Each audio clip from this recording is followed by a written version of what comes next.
So last week we learnt about the 13th verse, where we learned that the Gunatraya Vibhaga Yoga, the distinction of these gunas, how they form the constitution of the variety of human beings. Chaturvarnyam maya srishtham gunakarma vibhagashaha. So the four caste systems are based on the distinction of the gunas, the sattva, rajas, tamas. It's all nothing but the play of the gunas. Though I am its author, know me to be the non-doer.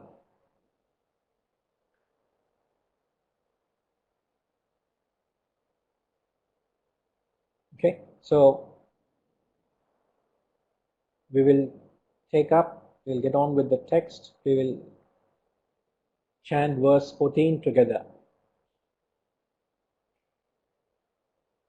Namam karmani limpanti name karma phale spruha iti mam yobhijanati karma bhirna sabadhyate. Namam karmani limpanti name karma phale spruha iti mam yobhijanati karma bhirna sabadhyate.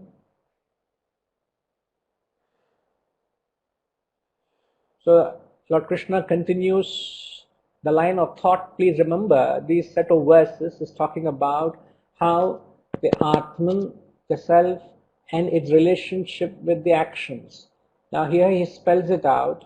He says, actions do not taint me, nor have I any desire for the fruit of action. Namam karmani limpanti. Limpanti means taint. It doesn't taint me. It doesn't affect me. Name karma phale spruha. Nor do I have any interest in the fruit of action, karma phalam. He who knows me thus is not bound by actions. Iti mam yobhijanati.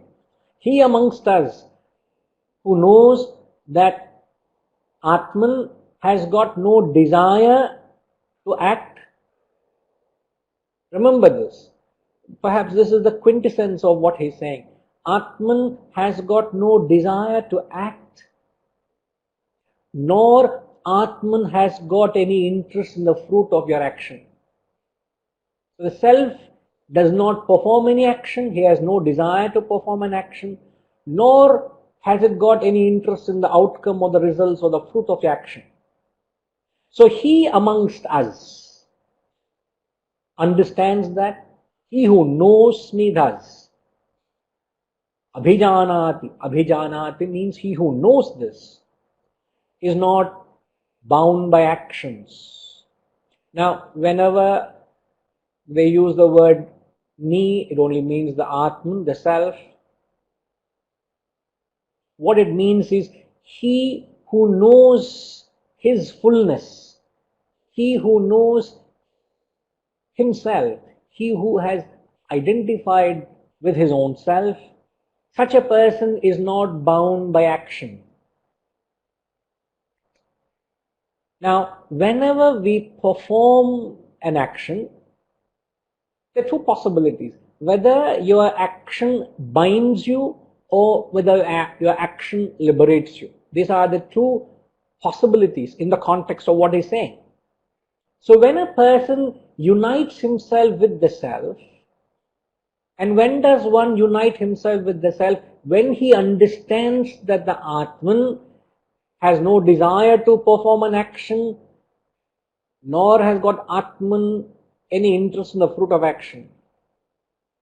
Now when this individual, when I address myself as an individual personality, when I call myself as Vinay, when Vinay performs actions, when this individual performs actions, if he entertains actions based on desires. Also, if he entertains interest in the fruit of action, these two attributes bind one's actions to the world. They are binding. But when the same individual, when I myself, this individual Vinay, identifies with the Atman, with the self, if I truly become the self, or to the extent I identify with the Atman and function, what would happen?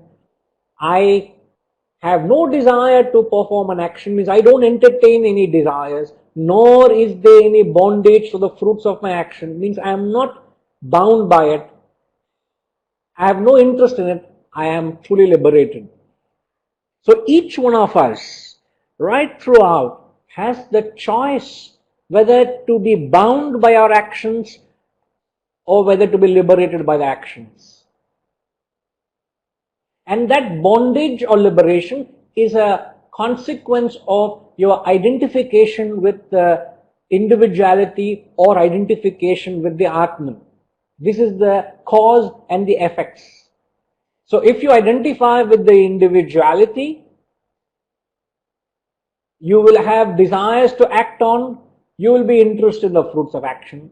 But if you identify with the Atman, you will have no desire to act on, nor will you be bound by the fruits of action, because truly Atman is an objective witness.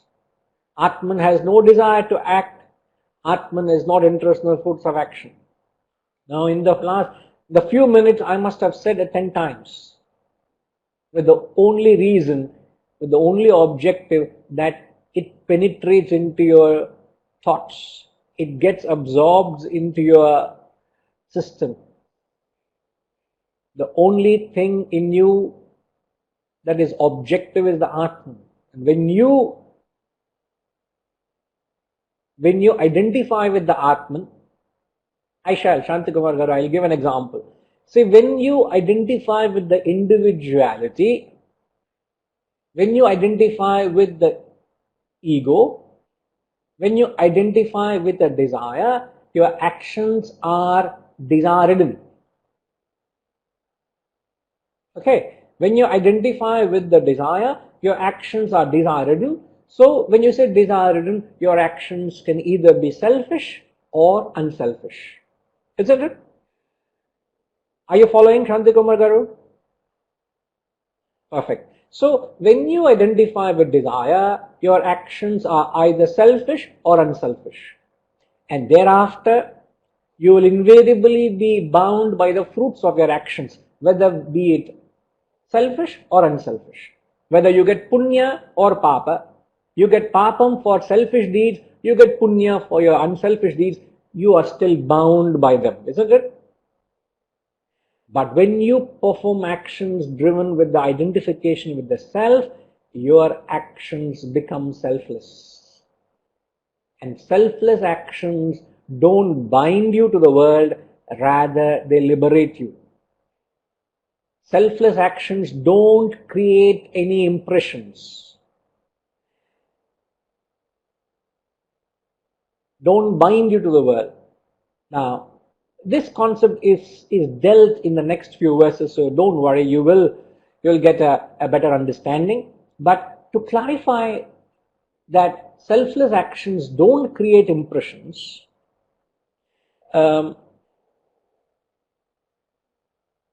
imagine a soldier who is returned from a warfare. The country has gone on war, or perhaps the Indian government has sent a certain troop to the United Nations, peace-giving force, peacekeeping force. So the Indian government has sent its army personnel to the UN peacekeeping. So they are sent, in fact, as you know, UN peacekeeping are, a country may be in war or not, but the UN peacekeeping has its forces from all the nations. They send their personnel to the UN for its purpose. And they are placed in situations where the situation may be in a turmoil, a particular country may be in a turmoil. So when a soldier returns from spending 6 months in a battlefield, in a war zone field, when he goes back to his hometown or his village, does he entertain any vasanas or thoughts of killing? Would he continue the act of killing even back in his village or his hometown? Certainly not. In fact, he is so happy to put his gun down, he is so happy to put his armor gear, he is so happy to become a father or a husband or a son or a nephew or whatever he is just happy to drop that role and pick up the other roles and enjoy that role, isn't it? So the actions he has done as a soldier, he could have performed the most atrocious act of killing, but as a soldier, he did the right thing. He defended the nation or or whoever is representing. But his actions, he is liberated. He is not bound. So as actions of a soldier is not bound by the actions he commits. What makes his actions liberated is because of his selfless nature in that action. He has no desire to kill, nor has he got any desire not to kill. His desire is just to perform his duty. Neither he is interested in the fruits of his action. I am being sent by the government to go and fight and defend the country. I go and do that. So as far as he is concerned, his actions are free from the motive of any selfish or unselfish. So there is no desire in him. As there is no desire, and also he is detached from the fruit, his actions are free from creating any further impressions. If any action creates impressions, you must have further desires to do the same action. It is not the same in case of a soldier. Now, I will give another example just to convey the same point, the same spirit. You know, the famous quotation by William Shakespeare, I think is in the play As You Like It, I think if he says, please correct me if I'm wrong. He says in the play As You Like It, the famous quote by William Shakespeare, he says, all the world is a stage. I'm sure we all have heard it. All the world is a stage. All men and women are mere players. And then, the last section of the quote, he says, they have their exits and entrances, he says. He doesn't say entrances and exit. That anybody understands. Everybody who enters this world must die. Isn't it? All the world is a stage. All men and women are mere players. They have their exits and entrances. Means everyone who dies, perhaps he is subtly indicating the law, or rather not the law, the theory of reincarnation. And everything seems to be a continuity. Now, if you take literally that example, that the world is a stage for whom? You and I are players. The world is a stage. You play your role. I play my role. I have got nothing to do with your role. So should you have got nothing to do with my role. The moment I play the role, I get off the stage. I could be playing a role of a comedian. I could be playing a very serious role. I could be playing a horror role. But the role of being either a comedian or a villain or a horror role, does it affect the person who enacted that role? Yes or no? Is the person, let's say, Sir Laurence Olivier, the great, I'm sure you all have heard of Sir Laurence Olivier, uh, uh, the famous actor, when he took to the stage, halls were full. Uh, Now, when he did that act, was he bound by all the roles he did? No actor is bound by the performances or the roles he adorns. Then, why that? Because he is completely objective to that role. He understands he has got nothing to do the role, but he understands it is just a stage. I have put on a garb, I will do my justice to the garb and leave it and move on. Now, if we function that way, life has no problem. And that is exactly what Krishna is saying in this verse. Namam karmani limpanti name karma phale spruha. The Atman has got, is not tainted by what I do, what actions is done, nor has it got any desire. Now, how many of us function day to day with this spirit? The moment you get up till the very end of the day, whatever be it, whether you are doing it as a mere garb, you can wear the garb as a teacher, you can wear the garb as a student, you can wear the garb as a parent, as an adult, as a friend, as a neighbor, whatever be the garb, it is just a garb. Put on the garb, do your role and get out. Nothing to do with it. It's an outstanding quality. So if you live this life, you are not bound by your actions.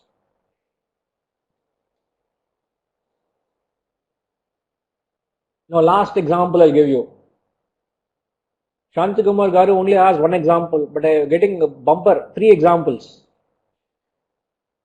Sir, when you go into the theatre, when you go into the theatre, there is as a huge conflagration. An entire forest, a section of forest is on fire, wildfire. So when you see the entire screen is full of conflagration, fire blazing high, and the next scene is thundering and lightning, there's a downpour and there are torrential floods. Where are you, sir? Shantakumar, where are you, sir?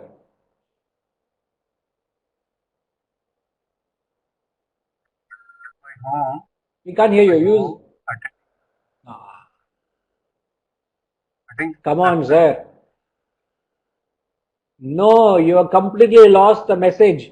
You are in the cinema theater watching a movie. One scene was a fire, another scene was floods.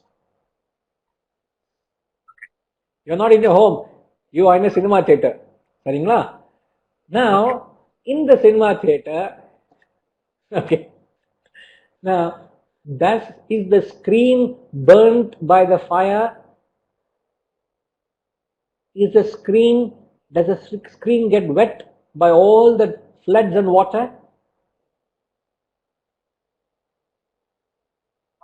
Why? The screen says, I have got nothing to do with what's happening. But yet, you fellows can't watch the movie if the screen is torn. That is the role of Atman. That is precisely the role of Atman. In fact, one of the best descriptions of God, please pen it down, please write it down. I have mentioned it and it's worth reminding it. With it, everything happens.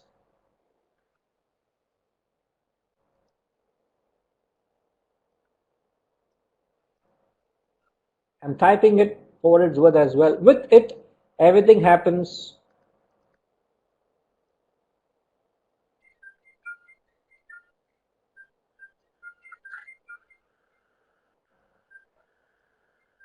With it, everything happens. Without it, nothing happens. Yet, it has got nothing to do with the happening. Shantikumar Garu, you will have to mute your microphone, please.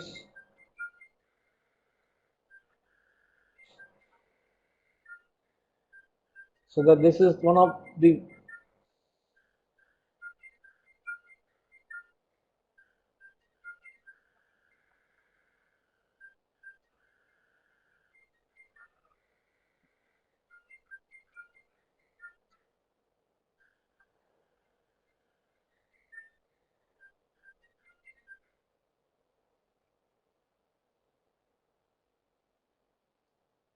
So the best descriptions of God, as I've said, is with it everything happens, without it nothing happens, yet it has got nothing to do with the happening. This is perhaps the best understanding which the verse is trying to convey. So if you get attuned to the self and function in your life, you remain. So what is the benefit of this? So if one functions with this attitude from what we have learned in this verse, what is the benefit as a sadhak?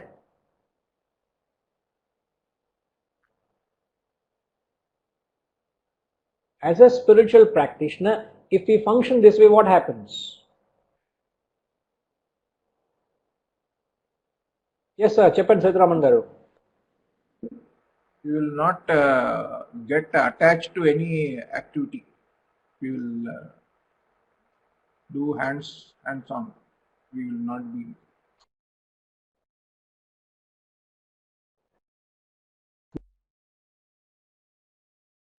All right.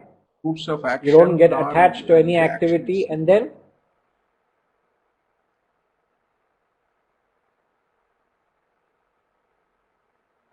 what else happens? We will merge. We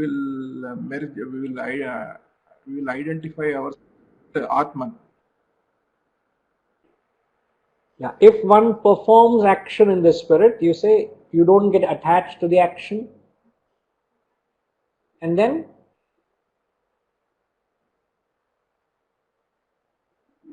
We will be attached to the higher force, Atman. you get attached to the higher. Furthermore, what will happen is your actions don't create any vasanas. Your first thing is your action does not create fresh vasanas. See, how does one get closer to the Atman? See, getting closer to the Atman is measured by you get rid of your existing desires. You also do not create new desires. These are the two ways how you get liberated. Getting bound is you create fresh desires.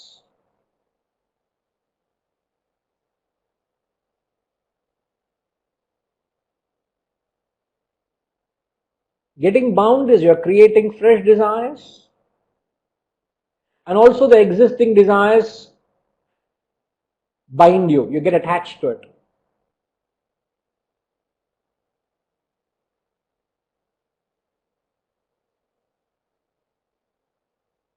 Yeah, Shanti Kumar sir, you wanted to say something?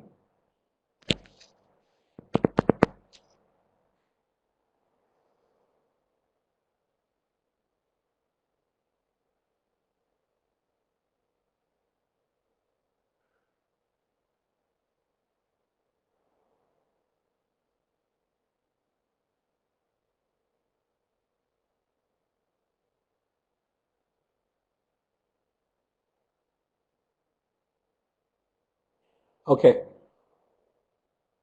So very, very profound message here. Remember the examples of a soldier. Remember the example of being an actor on the stage. The third example we had taken was of the screen in a cinema theater. So when you function with this, your actions are truly liberated. Yes, sir. Sidram Garu, Chapandi.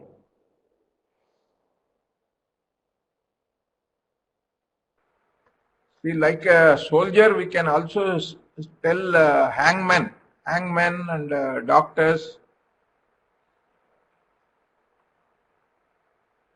Doctors don't get sentimentally attached with the patient. They may be even doing surgery for their Yeah. own kith and kin, but they may not get. Hangman also just perform.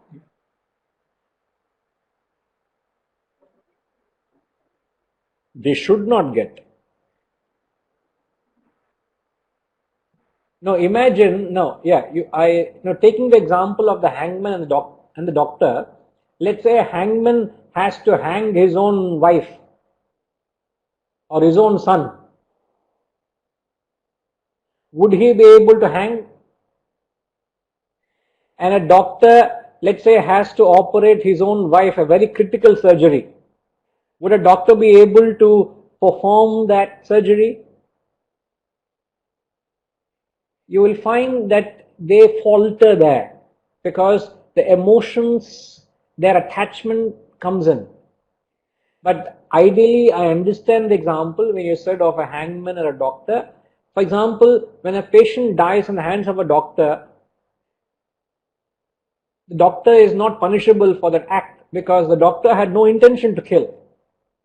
So to that extent, the doctor is liberated. He is not creating any intention or desire to kill because he is performing that act selflessly.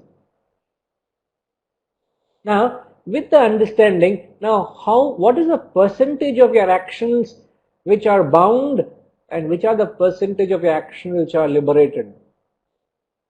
When you assess yourself spiritually, what do you think is a percentage? Gayatrima, what percentage you will put for bondage and what percentage for liberation?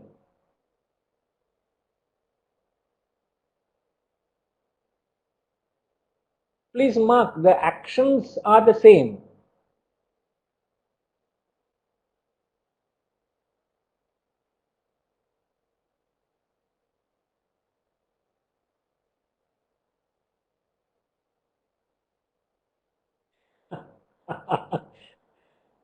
60% she says bondage, 40% are liberated.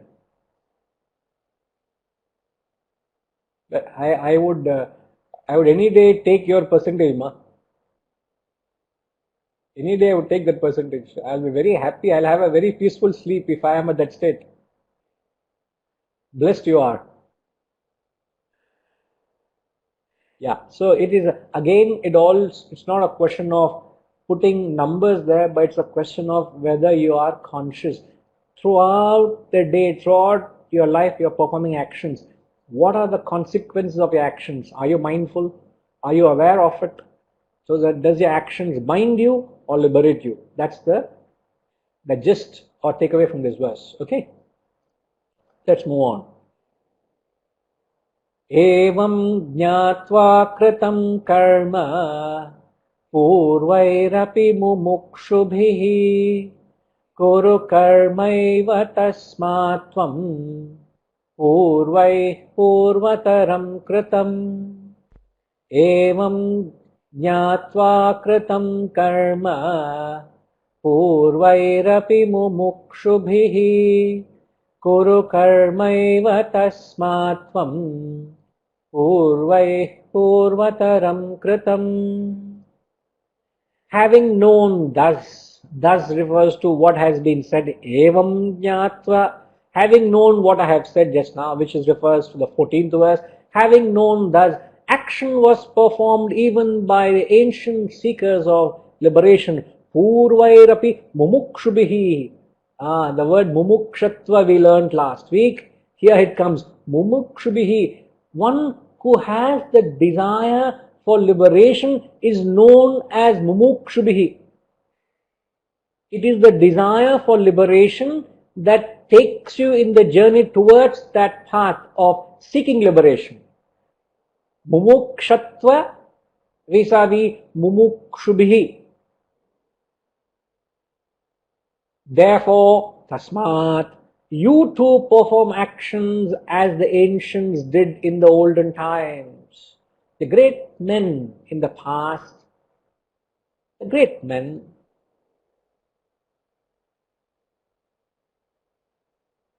action performed, they only lived the life like this. So here, Krishna is trying to appeal to Arjuna's emotion. He is trying to appeal to his heart, trying to appeal through the parampara. Parampara is the tradition, the great men. See, when you follow something which has been followed by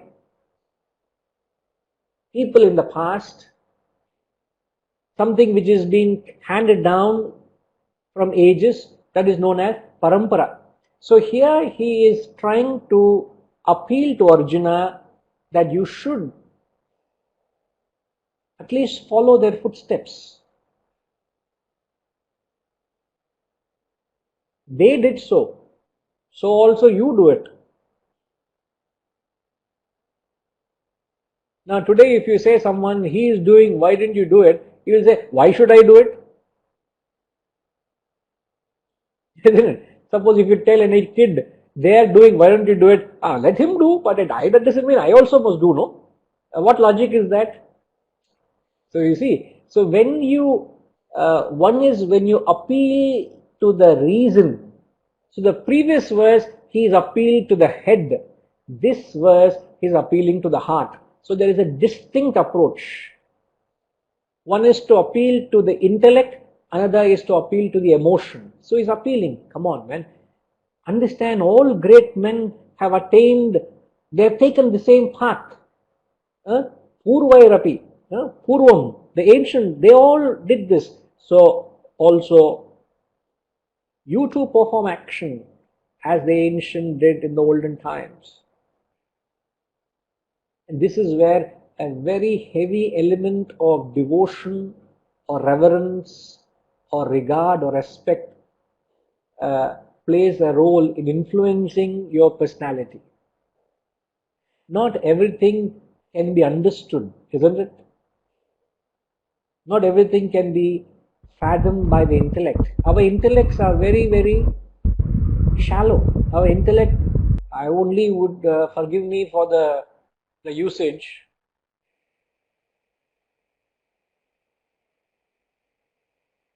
Forgive me for the usage.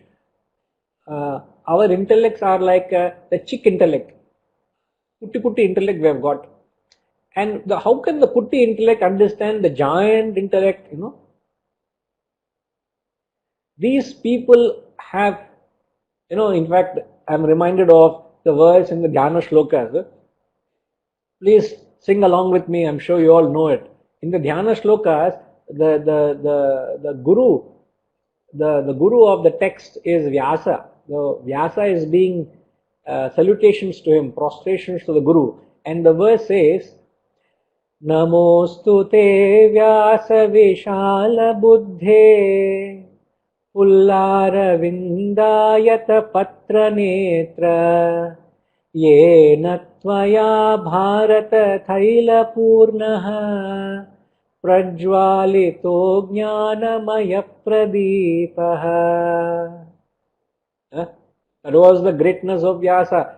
Namostu te Vyasa Vishala Buddhe. So how are you qualifying Vyasa? Oh, salutations to Vyasa. You had a giant intellect, Vishala Buddhe. Now please tell me, how can the Kutti intellect understand Vishala Buddhe? Mudiyama? It's very difficult, Lilia. Since you can't understand the entirety of this great wisdom of the giant intellects, sometimes it is not wrong to rely on devotion, emotion, to follow the footsteps what the great men have done. But it is not entirely right to follow on emotion, nor is it entirely possible to understand with intellection. So spiritual journey is a beautiful blend of intellection and devotion. It is a blend. It is a combination. Essentially, there must be the intellection and the devotion. And if these two elements are not there, you can't progress spiritually, because there are always hurdles. Intellect cannot understand everything, and emotion, you can be misled. I don't want to mention names, but if you start following certain people, you can seriously do great damage to yourself, and you are doing that by the sheer respect or reverence you have for them. No, you could go wrong. You could seriously go wrong. Since I mentioned the role of intellect and devotion, I give an example. Shantakumar, example. Practical example. Now, if I give you a solid 4-inch thick iron rod, Okay. And I say, sir, I give you 2 feet rod, 4-inch thick solid iron rod. And I say, I need 2 2-inch blocks. Can you please cut the rod into 2 inches? Yes, sir, certainly I will cut. But sir, you will say, sir, how do I cut? Please give me a tool. What are the tools you would give to cut a rod? Amar, what tools you give? Maybe an act. No. Actually, I know Sethuraman will know. That's the reason I didn't ask him. We need to use our intellect because we need metal like axe, but direct it will not cut. So maybe we need to burn that rod, and then it will be easy to cut.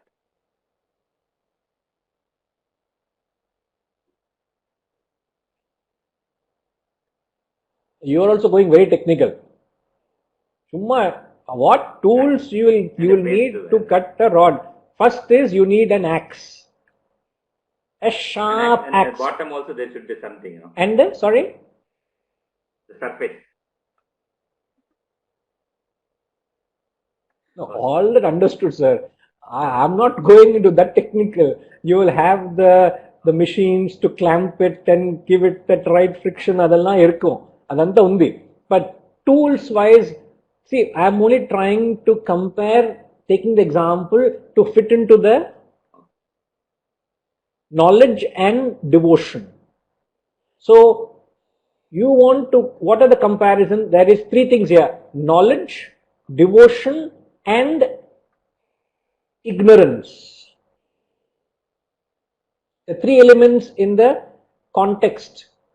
So if you want to cut through ignorance, the ignorance is very heavy, which is 4 inches thick rod, iron rod, solid iron rod, not easy to cut through.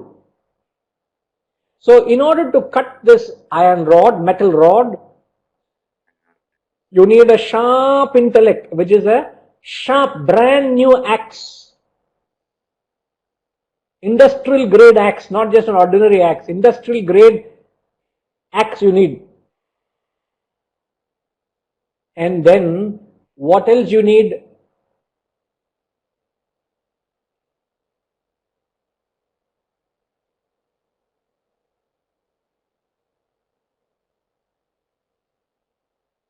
Rajima, what else you need?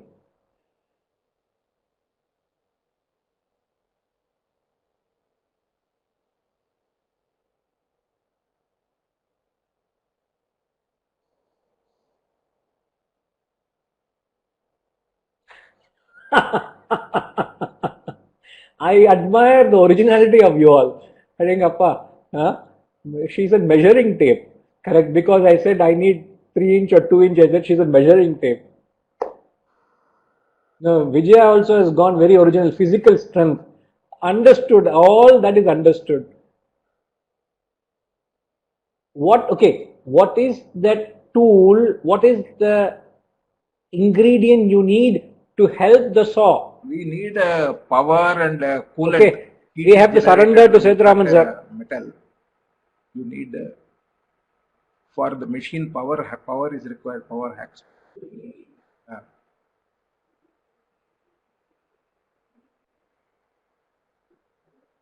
A lubricant. You need a lubricant, a coolant. If you don't give a lubricant, an oil, some kind of oil or lubricant, the sheer friction of that metal of the hacksaw or the blade with that iron, the sheer heat, it becomes too hot, it will break, it will become brittle. So, sorry to complicate it, I could have easily said you need a saw and an oil. Now, why I made you all think is next time when you see a saw and oil, you remember intellect and devotion. Perhaps. That way at least knowledge will strike you all more. You'll remember it. So you need the sharpness of the intellect. You need the softness of the oil to cut through the solid ignorance in the form of desires and vasanas. So therefore you find throughout the Shastras, you find Mahatmas use intellection and you find they use devotion. So the previous verse, the same message was said from intellectual angle. This verse is said through a devotional angle. The same thing. Why? So are we clear?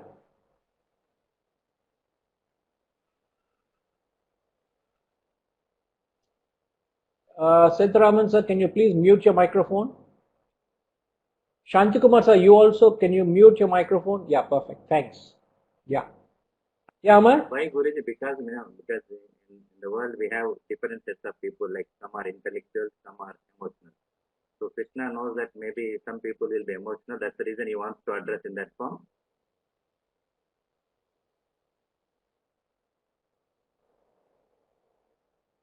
Yeah. It is because of the combination of people, their proportion of intellectuals and devotional. Yes. And also, the same person, it's not necessarily different people. The same person, sometimes when you can't tell through logic, you say, you appeal through emotion. You see, sometimes when you appeal through emotion, it conveys, other person mellows down. You can always talk logic and reason to someone, or you can also say, come on, Ra, Chera, you can talk to your child. See, all your friends are doing it. Oh, is it? It is very good for you to study. Now, all your friends are studying. Same thing. How do you say it? Very important to study. The kid can say,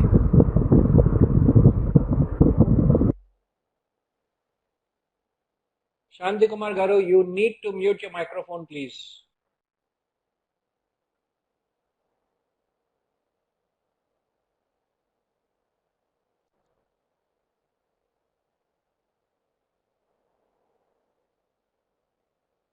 Yeah.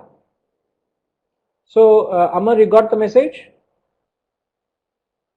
So, you can appeal to the same person sometimes through reason, sometimes through emotion.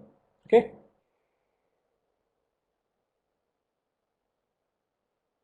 Yeah. 16.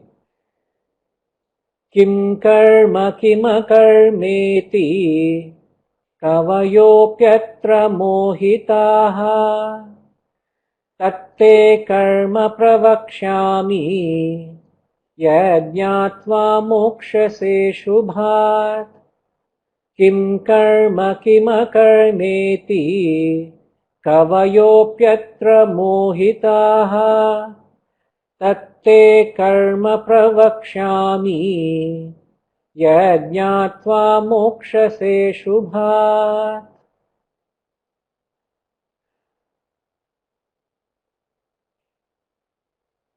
Kim karma? What is action? Kim akarma? What is inaction? As to this, even the wise are deluded. Kavayaha. Kavayaha means the wise. Even the wise people are deluded. Now, forget you and me. So I will not even ask you all. Not that you are dumb people, please don't get me wrong. Even the wisest amongst us is saying, don't know the difference. Simple question. Kim karma, kim akarma. What is action? What is inaction? Kavayopyatra mohitaha. Even the wise are deluded. Tasmat, therefore, I shall teach you action. Tatte karma pravakshami. Yajñatva mokshase shubhat. Knowing which you will be liberated from evil.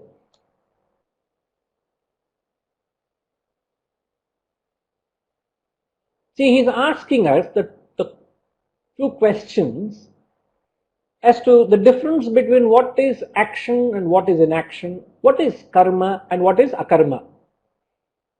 Now, a simple exercise. In a basket, let's say in a basket, I have got 50 marbles of red, 50 marbles of blue.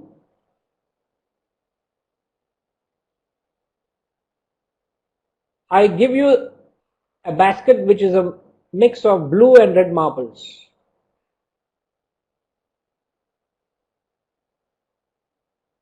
Vasantama, if I tell you to separate, what would you do?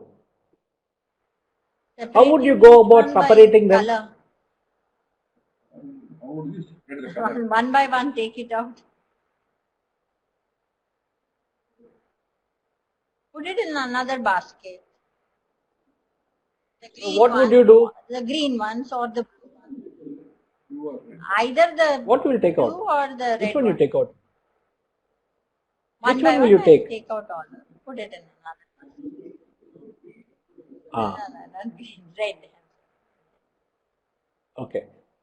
I was wondering suddenly how did green come into the picture? I was wondering. No worries. Yeah, so there are red marbles and blue marbles. Now, if you put the words red and blue, red as action and blue as inaction. Saringla? You are able to see the translation on the screen? What is red? What is blue? As to this, even the wise are deluded. Even the most brilliant people don't know the difference between what is red and blue. Why they don't know? Colorblind, Pamo. If they're colorblind, how will they know? How will they differentiate? They will not know. Therefore, I will tell you how to separate them. What will I tell you? I will remove the red from the basket. What will remain is blue. Isn't it? Now, you can either remove the blue, isn't it? When you remove the blue, what remains is red. It's very interesting why he says, I will teach you action. Why is it he didn't say, I will teach you inaction? See, it's not as simple as playing with blue and red marbles. I'm purposely trying to examine why is he saying that I will only teach you action. Why is he saying I will not teach you inaction? So that you perform the right action. You can rack your head. He'll teach us to do the right action. Sorry?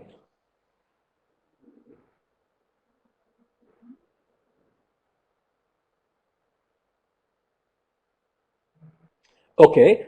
Now, do you know what is inaction?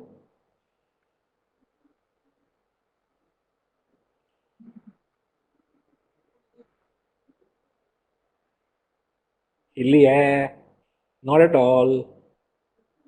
Okay. Now, just below the because yes, Amar. action is the insignia of life. That's the reason Lord Krishna wants to tell rather than inaction.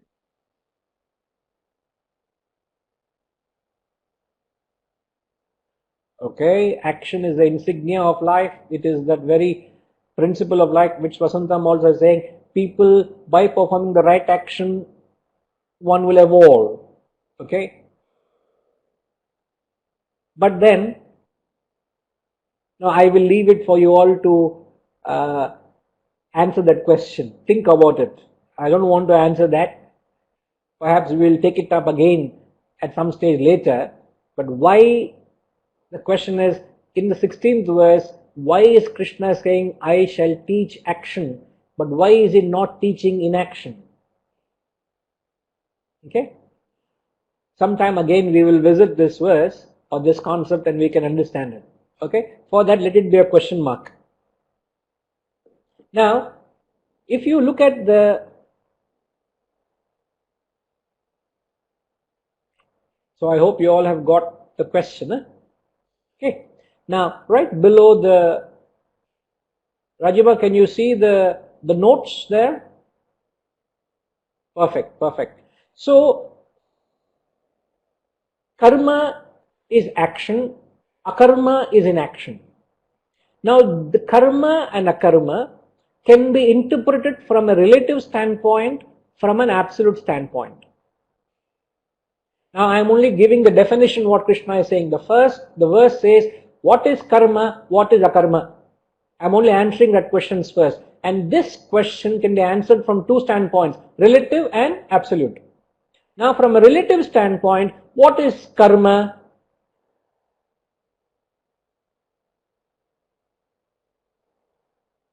Karma is said to be all desire-ridden actions.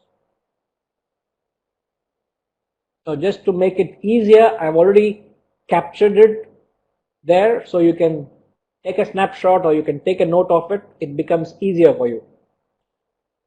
Desire-ridden actions. All desire-ridden actions fall under karma. When you say desire-ridden actions, your actions can either be good or bad. When you say good or bad, good actions refers to unselfish actions. Bad actions refers to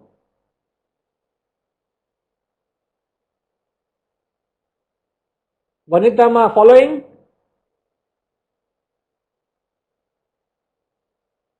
Good, good, good. All actions desire-ridden, when you say good, which are unselfish, bad means selfish. So whether actions are good or bad,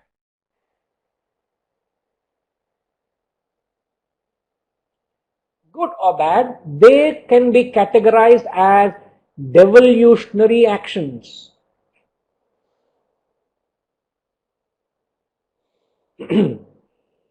So simple question, what is karma? What is karma refers to desired actions which are good or bad, which are devolutionary. Now why is it devolutionary? I have also mentioned it there, because it creates new vasanas. Any action, Krishna Swami Garu, when does one create vasanas? When does action create vasanas? Of a selfish motive.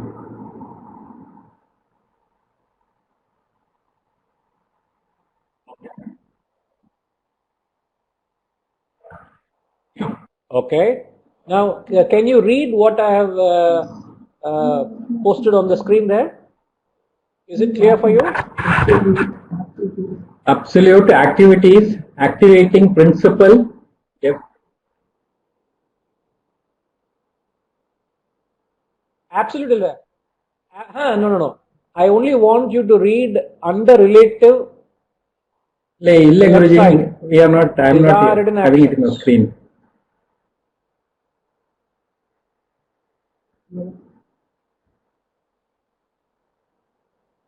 Oh, is it?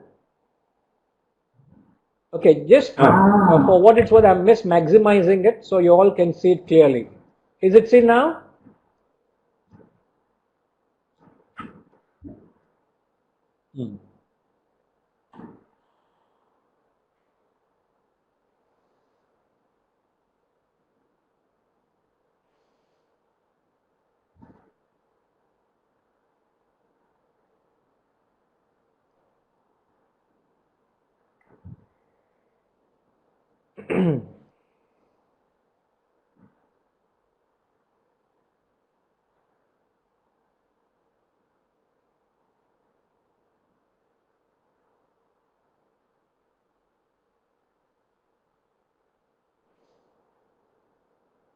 Now just bear with me, perhaps I will make it all a little more visible to you all.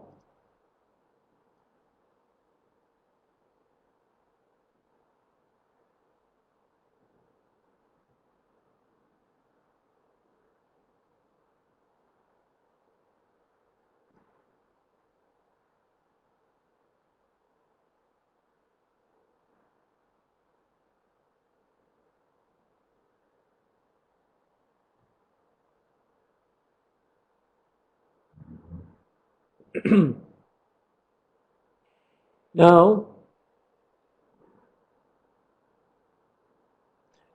at the relative level, karma actions are any desired actions. When you say desired actions, Krishna Swami Garu, you said only, I asked the question, what are the actions that bind?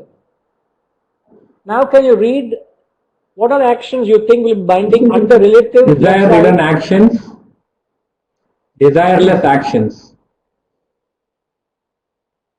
good and bad. No, not desireless. Desireless is already under akarma.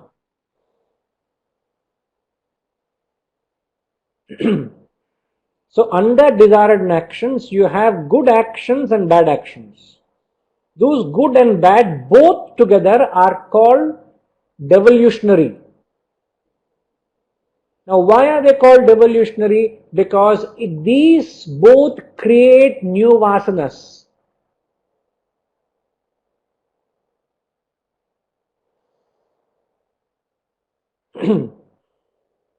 Now what does it mean create new vasanas? How does it create new vasanas? Go back to verse 14. We just learned there, isn't it? Verse 14 we just learned.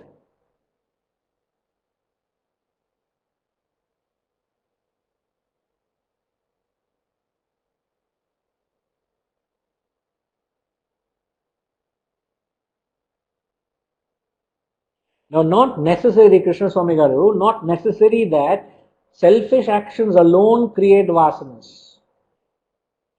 Even unselfish actions also creates vasanas. Unselfish actions are also binding, are also devolutionary. This is what we got to understand here. You feel you do, one can be doing great charitable work. One can be doing a great unselfish work. Even that action is also devolutionary. How is it he's saying devolutionary? Because when you act on a desire to serve, you create more desires to serve.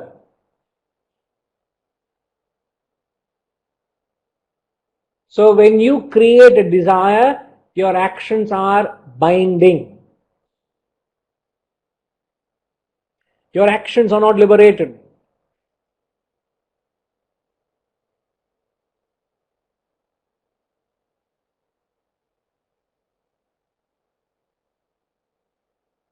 Are you able to digest that, sir? I'm still with you, sir, Krishna Swami Garu. So whether you're performing selfish actions or you're performing unselfish actions, he says both are devolutionary in nature. Because as long as it binds you, it creates vasanas, you're stuck to the world.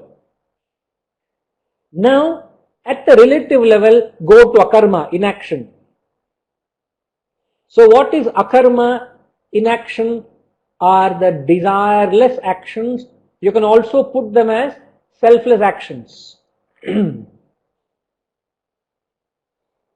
Desireless actions or selfless actions, which are the only actions which are evolutionary, fall under akarma.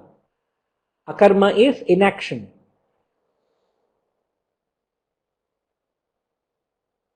Now where did we learn about that selfless actions? Verse 14 again. He said, when you are liberated. Didn't we just learn that? Okay? Rajima, are you following at the relative level? Can't hear you, ma. Yes, Guruji. Somewhat. I will.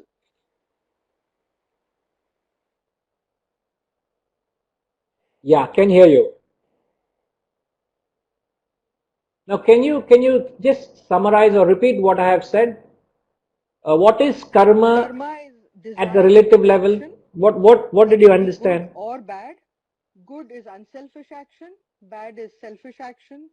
They both create vasanas, more vasanas in you. So they are devolutionary in nature. as they bind you more, bind you. Akarma is desireless or selfless action, and so evolutionary is inaction, which is evolutionary in nature, by nature. Hari Om. Perfect. Perfect. Yeah. Perfect. Yeah. Now this is at the relative level. Now at the absolute level, all activities put together, devolutionary and evolutionary, will come under karma. All activities, devolutionary and evolutionary, will come under karma. And then akarma would be the activating principle, which is nothing but the Atman. Atman is said to be the activating principle. It is like petrol in a car. It is that which enables action. Activating principle is like electricity in a refrigerator. Without the electricity, refrigerator is a piece of junk. Similarly, the Atman is the activating principle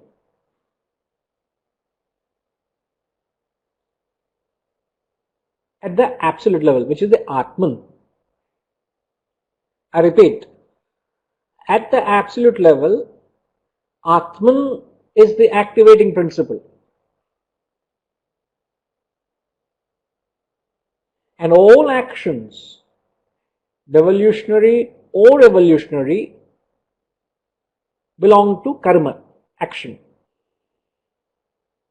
So when you say all actions, what? Selfish, unselfish and selfless.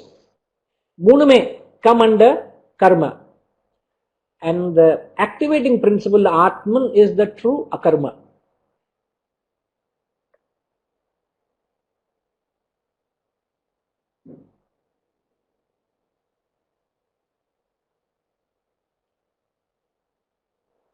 Yeah, Rajima, but we can't hear you, Rajima. Absolute, Kunjam, I haven't understood Guruji as well. It's a little bit still confusing.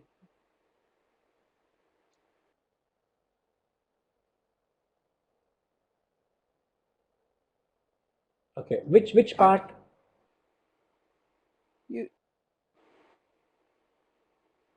Akarma is activating principle, which is evolutionary. The karma, Atman is the activating principle.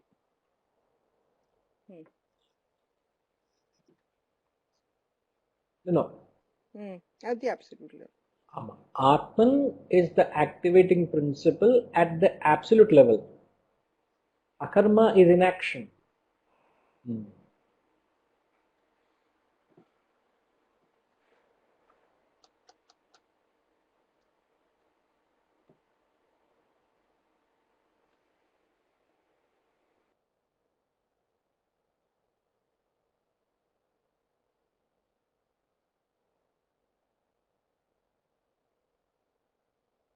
So where lies the doubt now? Where is the concern?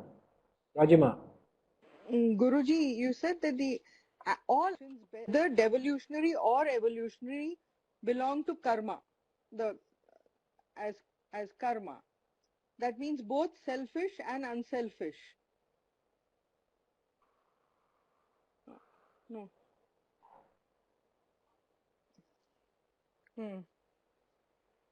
No, selfish and unselfish are devolutionary actions. When you say devolutionary and evolutionary, and selfless, yes.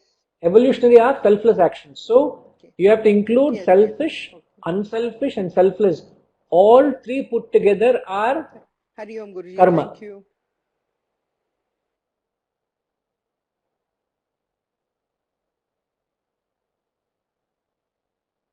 Yeah, welcome, ma. Glad.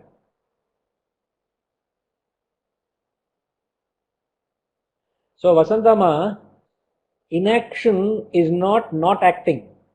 Inaction here refers to the Atman. Yes. You see? Is it just a So weakness, sir? inaction refers to the Atman. Yes, ma'am.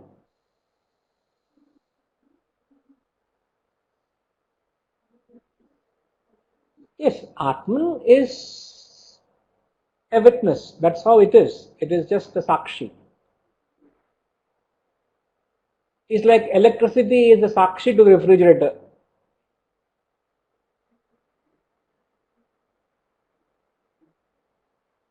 But yet, without electricity, your refrigerator will not function.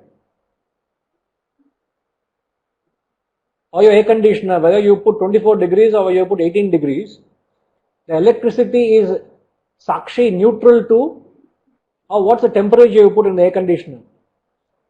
It has got nothing to do with it, isn't it? Sakshi. Go back to verse 14. It has got neither desire to act, nor is it bound by the fruits of action. It is free.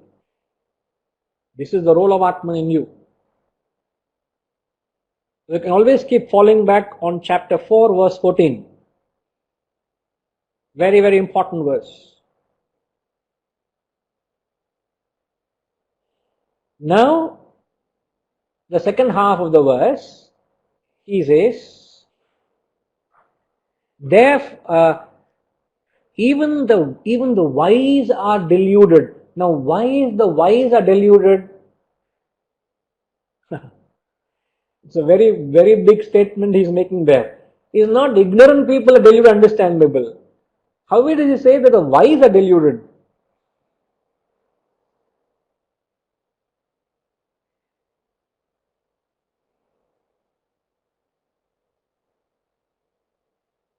Even the most brilliant people are deluded.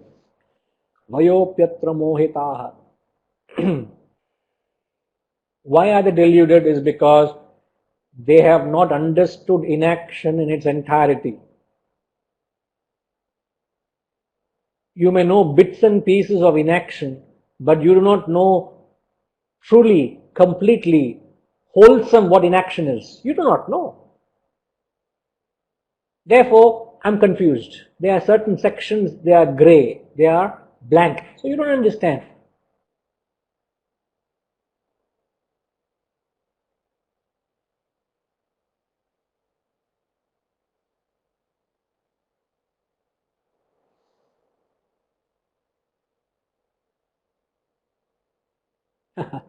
I can I can understand Shanti Kumar Garu, but what is it that you are struggling with?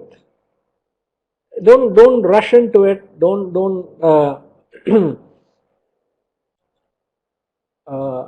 think ahead of what I have said. But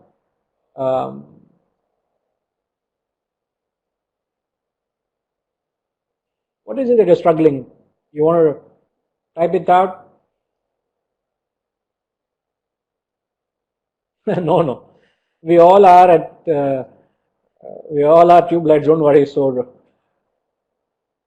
in fact, as I've said in the very beginning itself, even the most wisest people are tube lights. So we are all exempted if we don't understand this. But I would at least request you all to take a note of what is said, so you can actually revisit this idea sometime sooner, later in the evening or tomorrow early morning, so you will be able to refresh. Yeah, certainly I have no qualms in revisiting this verse again, but we will do it next week. But please be prepared. Now, I would only say be prepared because the 17th verse, just to confuse you all. If I can confuse you all, if I have confused you all, let me confuse you all completely. Why confuse you all midway, halfway? Completely confuse you all. Okay. For what it's worth, let's chant verse 17 and we will come back to verse 16 again next week. Okay. कर्मणो ह्यपि बोधव्यम् बोधव्यं च विकर्मणः अकर्मणश्च बोधव्यम् गहना कर्मणो गतिः कर्मणो ह्यपि बोधव्यम् बोधव्यं च विकर्मणः अकर्मणश्च बोधव्यम् गहना कर्मणो गतिः. Now, here he says bodhavyam, bodhavyam, bodhavyam, he says. What does it mean bodhavyam? Act should be known. Verily, action should be known. Forbidden action also should be known. Inaction also should be known. Impenetrable is the nature of action. Gahana karmano gatihi. I do not know whether you have ever explored this section of the text. It is one of the most fascinating sections. And we are here three things, and I will prepare a chart so that it becomes easier for you to understand as well. Okay. Now, what are the three things he should say? You must know. Action should be known. Karma. Forbidden action should be known. Vikarma. Akarma should be known, which is inaction. So, under action, there are various categories. He says action should be known. What are the types of actions? Under action, there is nitya karma, naimitika karma, kamya karma. Under vikarma, there is nishiddha karma. What is forbidden? Nishiddha karma. What is that? I'll explain. I'm only mentioning it. And then akarma. So, what we have to understand is we have to understand karma, which is nitya karma, naimitika karma. We have to understand kamya karma. We should understand nishiddha karma, which is vikarma, and then we got to understand akarma. Siddharaman Garu is already holding his head. Ayyo, what is going on? What is going on? Huh? So, don't worry. I would want you all to go back to verse 16 and hold on to that which we have learned. Perhaps I will come up with a clear sheet, Excel, some kind of a chart where you can classify, distinguish all these things, and easier for you all to capture. Okay? And as we did for the last week class, Ravindra Garu will make a YouTube version of this specific class so that you will have no difficulty to view it, because we are able to stream via YouTube, but we're not able to access from Adobe. And he has already promised me that he will get it done as soon as possible. So you will have it hopefully by end of the day. Okay? So we shall leave it at that. Okay? Om Purnamada Purnamidam Purnat Purnamudachyate Purnasya Purnamadaya Purnamevavashishyate. Om Shanti Shanti Shanti. Hari Om.